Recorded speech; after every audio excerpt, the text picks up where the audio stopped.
به نام ایگار معمار هستی. سلام، امیدوارم که خوب و خوش و سلامت باشید دوستان. محمد تقی رحیمیان محقق هستم، دانشجوی ارشد مسکن دانشگاه علم و صنعت ایران.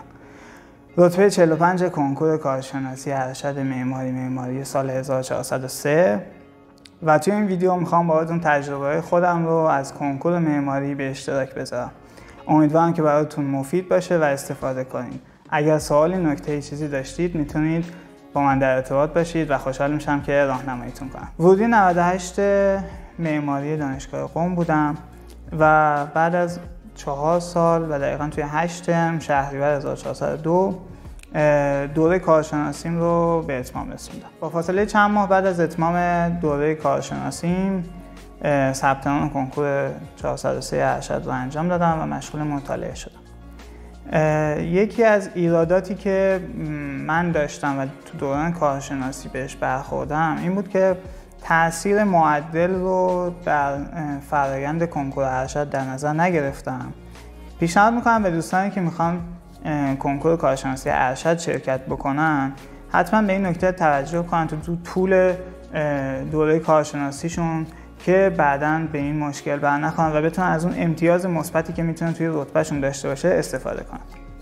فرآیند کنکور کارشناسی ارشد به این شکل هست که هر ساله در اسفند ماه آزمون تئوری برگزار میشه. بعد از چند ماه و اعلام نتایج مرحله اول و تئوری کنکور آزمون عملی گرفته میشه که برای هر گرایش متفاوت هست و چند ماه پس از اون هم نتایج قبولی اعلام میشه. نکته که پیشنهاد میکنم به دوستان حتما بهش توجه بکنن این هست که فاصله بعد از کنکور تئوری رو بلا فاصله بعد از یه استراحت کوتاهی استفاده کنن و مشغول کار کردن برای آزمون اسکیس و مراحل عملی کنکورشون بشن و اونو خیلی جدی بگیرن. اتفاقی که برای من افتاد پس از مرحله تئوری کنکورم بلا فاصله مشغول دوره عملی نشدم و یه فاصله خیلی زیادی بین این دو مرحله برای من اتفاق افتاد و حدود 1.5 ماه قبل از مرحله عملی بود که من تازه مشغول کلاس‌های اسکیس شدم و برای آزمون عملی آماده شدم که فرصت خیلی کوتاهی بود و من میتونستم خیلی بهتر از این فرصت استفاده کنم.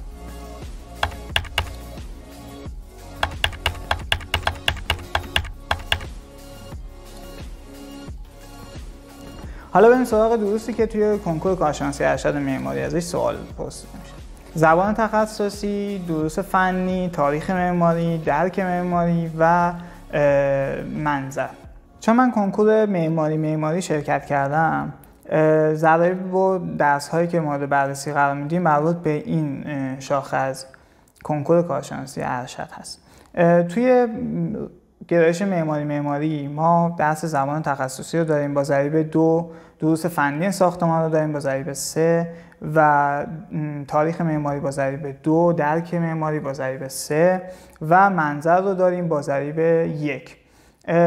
یه بخش اسکیس رو هم به عنوان کنکور عملی داریم که یک ضریب 5 داره که همونطور که اشاره کردم با توجه به ضریب بالا خیلی مورد اهمیت هست. ما توی برنامه‌ریزی مطالعه‌مون باید به ضرایب هر درس توجه کنیم و به اندازه اهمیتی که دارن و امتیازآوری که برای ما دارن اهمیت بدیم و براشون مطالعه کنیم و آماده بشیم. مثلا درسی مثل منظر که ضریب 1 داره به این معنا نیست که ما باید کامل اونو حذف کنیم و مطالعه‌ای روش نداشته باشیم. ما حداقل خودمون رو باید به درصد میانگین برسونیم و بیشتر انرژی اون رو بذاریم روی درس‌هایی مثل دروس فنی و درک که ضریب 3 دارن تا بتونیم امتیاز بهتری بگیریم. نکته بعدی که شاید تصوری برای بچه‌ها ایجاد بکنه که ما باید حتما درصدهای خیلی بالا نزدیک 100% بزنیم تا بتونیم نتیجه خوبی بگیریم کاملا غلط هست. ما میانگین درصدهامون به حدود 40 تا 50% اگر برسه میتونیم یه رتبه فوق‌العاده و حتی تک رقمی رو توی رشته خودمون داشته باشیم. همونجور که داخل تصویر میبینید درصدهای مختلف من داخل کنکور هست که میانگینش حدود 36.3% هست و من با این میانگین تونستم یه رتبه قابل قبول و یک قبولی دانشگاه خوب رو کسب بکنم. پس نیاز نیست ما دروس رو نزدیک به 100% بزنیم. گستره مطالبی که داخل کنکور ازشون سوال میاد به شدت زیاده. و ما تو تایم محدودی که داریم به هیچ عنوان نمیتونیم روی تمام مطالب مسلط بشیم. پس میایم مطالبی که تعداد پرسش بیشتری ازشون تو سالهای گذشته اتفاق افتاده رو انتخاب میکنیم و اونا رو بیشتر کار میکنیم تا روی اونها بیشتر مسلط بشیم. ما تو کنکور 3 دسته سوال داریم. یه سری سوالات سخت و دشوار، یه سری سوالات متوسط و یه سری سوالات آسان. نحوه پخش این سوالات هم به صورت رندوم هست. ما باید تمام سوالات دفترچه رو کامل بخونیم و سعی کنیم سوالات آسون رو پیدا کنیم و حتما به اونها جواب درست بدیم و بقیه سوالات هم اگر تو حوزه مطالعه ما بود و روی اونها مسلط بودیم جواب بدیم و سعی کنیم که به هیچ عنوان غلط نزنیم. این نکته مهمی هست که فقط با تمرین قبل از کنکور به دست میاد. یعنی ما باید شبیه سازی داشته باشیم از فرآیند کنکور برای خودمون، نه یک بار، چندین بار قبل از کنکور، که هم زمان بندی جواب دادن به سوالات برای ما جا بیفته، همین که بتونیم این مطالب رو توی اون فرصت کوتاه به درستی پاسخ بدیم. بریم سراغ درس زبان تخصصی. همونجور که گفتیم این درس ضریب 2 داره و 3 بخش واژگان، گرامر و درک مطلب تشکیل میشه. درس بسیار رتبه آوری هست، ولی مشکلی که داره ما توی کوتاه مدت به هیچ عنوان نمیتونیم روی زبان مسلط بشیم و ازش درصد خوبی بگیریم. برعکس بقیه دروس که ما میتونیم با یه تایم کوتاه‌تر به این نتیجه خیلی بهتری برسیم. پس بهتون پیشنهاد میکنم که اگه زبانتون مثل من خیلی خوب نیست، خیلی روی این درس زمان نذارید، ولی باز باید به همون میانگینه برسیم. میانگین توی درس زبان به شدت پایینه و اکثرا یا زبان رو نمیزنن یا حتی منفی میزنن. پس تراز گرفتن توی این درس میتونه یه کمی راحت تر باشه. و نکته که وجود داره، شما میتونید از قسمت درک مطلب زبان درصد بهتر و بیشتری بگیرید، چون یه سری تکنیک های خاصی داره که میتونید اون تکنیک ها رو پیدا کنید با تمرین و به اون سوالات جواب بدید. من برای درس زبان کلاس‌های دکتر رستمی رو شرکت کردم که نکات خیلی خوبی داشت، ولی متاسفانه من به علت تایم کمی که داشتم خیلی نتونستم برای کلاسشون وقت بذارم و تمرین زیاد داشته باشم و زبانم هم که اونقدر خوب نبود. نتیجه خیلی خوبی از زبان نگرفتم، ولی با توجه به فرایندی که از ابتدای درس خوندم دیدم خیلی رو به رشد بود. تجربه‌ای که این فرایند برای من داشت این بود که به جای اینکه من تعداد کلاس‌های بیشتری شرکت بکنم، همون تعداد کلاس‌های کمتر که از مطالب بیشتر کنکور بود و بهتر کار می‌کردم، نتیجه بهتری می‌گرفتم. پس شما هم دنبال این نباشید که خیلی کلاس ثبت نام کنید یا خیلی مطالب و کتاب‌های زیادی بخونید. سعی کنید همون مطالبی که توی کنکور فراوانی بیشتری داره رو بهتر کار بکنید. بریم سراغ دروس فنی ساختمان که تقریبا مهمترین بخش کنکور معماری هست و ضریب 3 داره و تعداد سوالات بیشتری هم شامل میشه. توی این قسمت ما 2 بخش سوال داریم، یکی ایستایی و سیستم‌های ساختمانی، یکی هم عناصر و جزئیات ساختمانی. فرآیندی که من برای این درس طی کردم این بود که عناصر و جزئیات ساختمانی در واقع تعداد سوالات کمتری رو شامل میشد و من گذاشتم کنار و تایمی که قرار بود برای اون قسمت صرف بکنم و گذاشتم روی ایستایی و سیستم‌های ساختمانی که قطعاً ازش سوالات بیشتری می اومد و من اگر تسلط بهتری روی اون موضوع داشتم میتونستم بهتر جواب بدم. قسمت ایستایی و سیستم‌های ساختمانی هم به این شکل هست که ریفرنس هایی که ازش سوال میاد داخل کنکور به شدت زیاد هست. کتاب‌های دکتر گلابچی یه تعداد خیلی زیادی هست با حجم‌های خیلی بالایی که تقریبا امکان مطالعهشون وجود نداره و تجربه‌ای که من داشتم توی دانشگاه هم اون مطالب بهمون به شکل کنکوری اصلاً تدریس نشده بود و من اطلاعات زیادی توی این زمینه نداشتم. پس نیاز داشتم که حتما این درس رو کلاس شرکت کنم و کلاس دکتر طباطبایی شرکت کردم که بسیار عالی بود و درصد خوبی رو هم توی کنکور ازش گرفتم. حدود 50% تونستم درسی که ضریب 3 داره رو بزنم و این قطعا تو نتیجه نهایی من و رتبه خوب من مؤثر بود. درس بعدی که ما تو کنکور باهاش مواجه هستیم تاریخ معماری هست که از 3 قسمت تشکیل شده: تاریخ ایران، تاریخ جهان و تاریخ معاصر.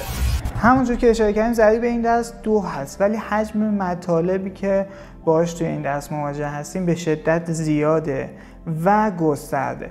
توی معماری جهان و معاصر ما با اسم‌هایی روبرو هستیم که شاید تو طول دوره کارشناسیمون اصلاً نشنیده باشیم و آشنایی نداشته باشیم.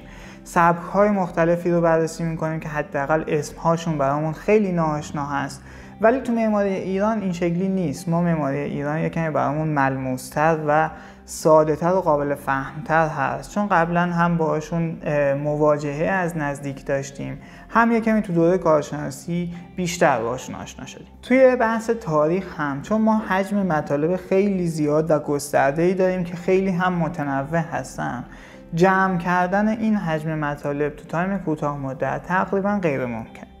من برای اینکه این مطالعه‌مو ساده‌تر و راحت‌تر بکنم کلاس دکتر دهقانی رو شرکت کردم، ولی ایشون تعداد کلاس‌های زیادی دارن یا حتی سری ورکشاپ‌ها. من فقط کلاس معماری ایران، جهان و معاصر ایشون رو شرکت کردم که تو 2 تا کلاس در واقع این مطالب رو میگن و یه سری ورکشاپ هایی دارن که تقریبا تکمیلی هست. یه سری کتاب های تخصصی تر رو بررسی میکنن، مثل کتاب خشت و خیال که برای کسی هست که حالا میخوان رتبه های بالاتری بگیرن یا حداقل به این مطالب کاملا مسلط شدن و میخوان یه سری مطالب جدیدتری رو فرا بگیرن. بحث بعدی که ما تو کنکور باهاش مواجه هستیم درک معماری هست که مثل دروس فنی ضریب 3 داره و خیلی مهم، ولی متفاوت از دروس تاریخ و دروس فنی، چون رفرنس محور نیست و ما هیچ کتابی رو برای مرجع سوالات کنکور توی این درس نداریم. برای اینکه تم سوالات دستمون بیاد باید ارجاع بدیم به سالهای قبلی و سوالاتی که تو سالهای قبلی پرسیده شده تا تم کلی این سوالات رو بفهمیم. کاری که من کردم این بود که سوالات سالهای قبل رو مورد بررسی قرار دادم. دیدم که تقریباً با یه تمرین متوسطی میتونم به یه تسلط خوبی روی این سوالات برسم. برای همین برای این درس کلاس شرکت نکردم و تقریباً یه چیزی حدود 100 تا 200 تا سوال از این دسته حل کردم و اونا رو تحلیل و بررسی کردم که دقیقاً داره چی رو مورد پرسش قرار میده، ما چگونه میتونیم به جواب صحیح توی اون سوال برسیم و تونستم نتیجه قابل قبول و خوبی رو هم بگیرم که باز توی این درسی که ضریب 3 بود من 50% خروجی داشتم که تأثیر خیلی مثبتی مثل دروس فنی توی رتبه نهاییم داشت. آخر دفترچه معماری ما سوالات منظر رو داریم که ضریب 1 داره، ولی ما نباید خیلی بی‌توجه به اون عمل بکنیم. من برای منظر نه کلاس شرکت کردم نه مطالعه چندانی داشتم، ولی سر جلسه با خوندن سوالات منظر تونستم 1-2 تا سوال پیدا کنم که هرچند خیلی منظری هم نبود ولی خیلی ساده بود. به همونها پاسخ دادم و یه درصد مطلوبی تونستم حدود 20% بگیرم که حداقل رتبه منو پایین نیاره. ولی درس منظر برای گرایش منظر خیلی قابل توجه تره و اونا باید بیشتر بهش توجه بکنن، ولی برای ما که ضریب 1 داره همین حد کفایت میکنه.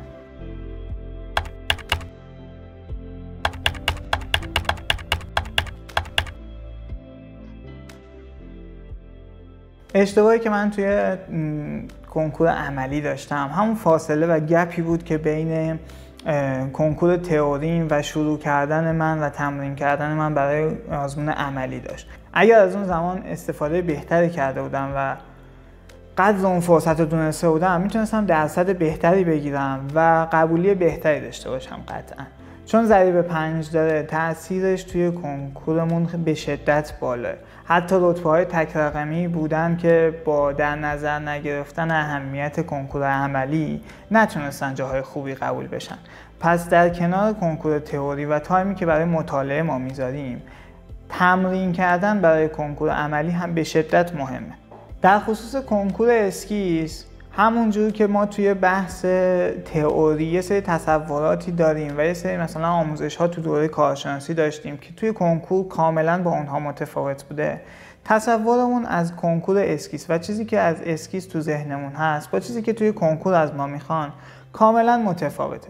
ما توی اسکیس های دانشگاهی سعی میکنیم یک زیبایی خلق کنیم، به سمت رئال بودن حرکت کنیم، ولی تو تایم کوتاه کنکور ما نمیتونیم سمت اون مسائل بریم و باید بیایم با یه سادگی به خانایی بدیم به شیتمون که داور مسابقه توی اون تایم کمی که داره شیت ما رو بررسی میکنه کاملا متوجه طراحی ما بشه و نمره خوبی رو کسب بکنه. همونجور که گفتم تایم زیادی رو برای کنکور عملی من از دست داده بودم و باید تو مدت زمان خیلی کوتاهی حدود 1.5 ماه این مطالب رو من جمع میکردم و تمرین میکردم تا بتونم به این نتیجه خوبی برسم. پس مجبور بودم که یک دوره خوب رو شرکت کنم.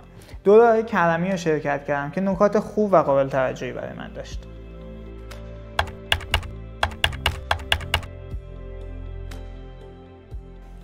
تایمی که من برای مطالعه دروس کنکورم گذاشتم حدود 2 ماه بود و چون تایم کمی بود تقریبا تمام زندگیمو توی اون 2 ماه تشکیل میداد و من صبح تا شب داشتم مطالعه میکردم.